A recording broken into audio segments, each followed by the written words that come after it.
Assalamualaikum warahmatullahi wabarakatuh. Selamat pagi semuanya. Pada kesempatan pagi hari ini, saya perwakilan dari kelompok 2 izin menyampaikan diskusi dari hasil kelompok 2, yaitu mengenai teori produksi dengan satu faktor perubah. Sebelumnya izinkan saya memperkenalkan anggota kelompok 2. Yang pertama ada saya sendiri, Diah Trisarti, NPM 20810-298. Yang kedua ada Diana Rosanti, NPM 20810-013. Yang ketiga ada Muna Nisrina, NPM 20810-018. Ada Azharwita Ferdinand, NPM 20810-068. Yang kelima ada Susilowati, NPM 20810-075. Dan yang keenam ada Lutfiatun Nikmah, NPM 20810-146. Selanjutnya materi pertama akan disampaikan oleh Diana Rosanti. Pengertian teori produksi. Teori produksi adalah teori yang menerangkan sifat hubungan antara tingkat produksi yang akan dicapai dengan jumlah faktor-faktor produksi yang digunakan. 3 aspek proses produksi. 1. Kuantitas barang atau jasa dihasilkan. 2. Bentuk barang atau jasa diciptakan. 3. Distribusi temporal dan spasial dari barang atau jasa yang dihasilkan. Assalamualaikum warahmatullahi wabarakatuh. Saya Muna Nisrina, NPM 20810-018. Di sini saya sebagai pemateri 2 yang akan menjelaskan mengenai penggolongan faktor produksi dan tujuan produksi. Penggolongan faktor produksi terdiri atas 3 hal. Yang pertama, sumber daya alam. Yang kedua, sumber daya manusia.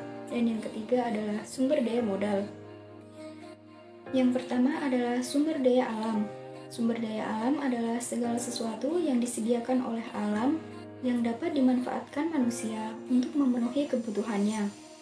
Sumber daya alam di sini meliputi segala sesuatu yang ada di dalam bumi. Yang kedua adalah sumber daya manusia. Tenaga kerja manusia adalah segala sesuatu yang dilakukan oleh manusia, baik jasmani maupun rohani, yang dicurahkan dalam proses produksi untuk menghasilkan barang dan jasa maupun faedah suatu barang. Yang ketiga adalah sumber daya modal. Modal merupakan aset yang digunakan untuk distribusi aset yang berikutnya. Modal dapat menciptakan kepuasan pribadi dan membantu untuk menghasilkan kekayaan yang lebih banyak. Selanjutnya adalah tujuan produksi. Tujuan produksi ada 2. Yang pertama, untuk memenuhi kebutuhan setiap individu, dan yang kedua adalah untuk merealisasikan kemandirian. Sekian dari saya. Wassalamualaikum warahmatullahi wabarakatuh.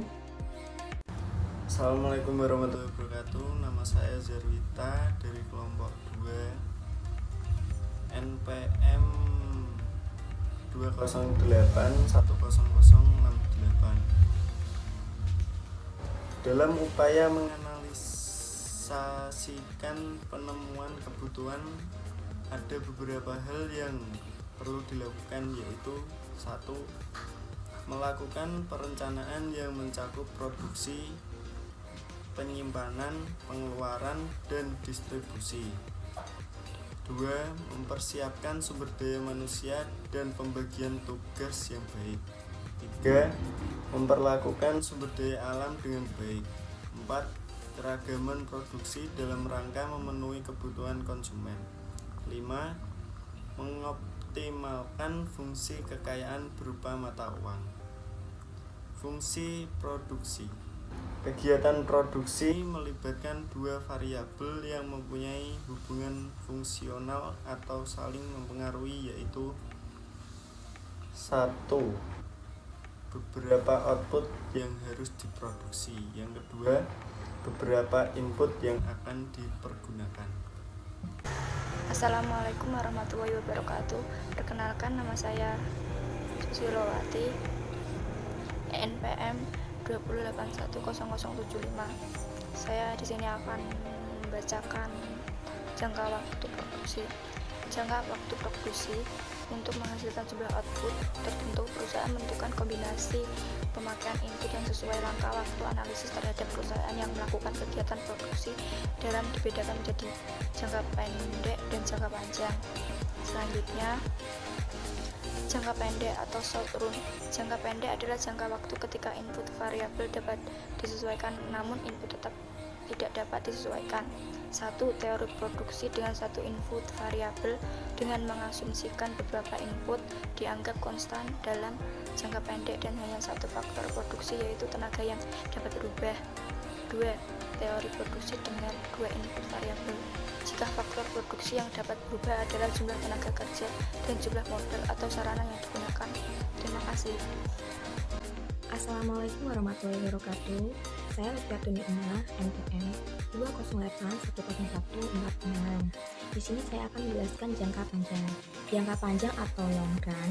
Jangka panjang adalah satu waktu di mana seluruh input variabel maupun tetap yang digunakan perusahaan dapat diubah. Tujuan dari pembedaan jangka waktu atau periodisasi dalam produksi adalah untuk meminimumkan biaya produksi. Jangka panjang suatu proses produksi tidak bisa diukur dengan waktu tertentu. Garis perluasan.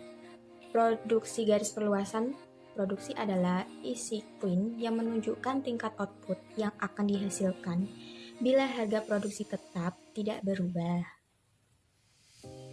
Faktor produksi akan tetap bila seorang produsen atau pengusaha dalam melakukan proses produksi untuk mencapai tujuannya harus menentukan dua macam keputusan, yaitu 1.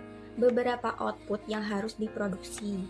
2. Beberapa dan dalam kombinasi bagaimana faktor-faktor produksi atau input dipergunakan. Kesimpulan dari materi tersebut adalah setiap kegiatan produksi hendaknya ditunjukkan untuk meningkatkan manfaat dari suatu materi. Produksi harus memperhatikan tata cara dan prosedur agar proses produksi dapat berjalan lancar dan menguntungkan. Dan ada target-target tertentu yang harus dicapai. Penggunaan faktor-faktor produksi secara efisien, terutama yang berasal dari sumber daya, bertujuan untuk menjaga keseimbangan alam. Penentuan upah harus didasarkan pada beberapa kriteria, seperti kebutuhan hidup, produktivitas, dan kemampuan. Sekian presentasi yang bisa kami sampaikan, kurang lebihnya mohon maaf. Assalamualaikum warahmatullahi wabarakatuh.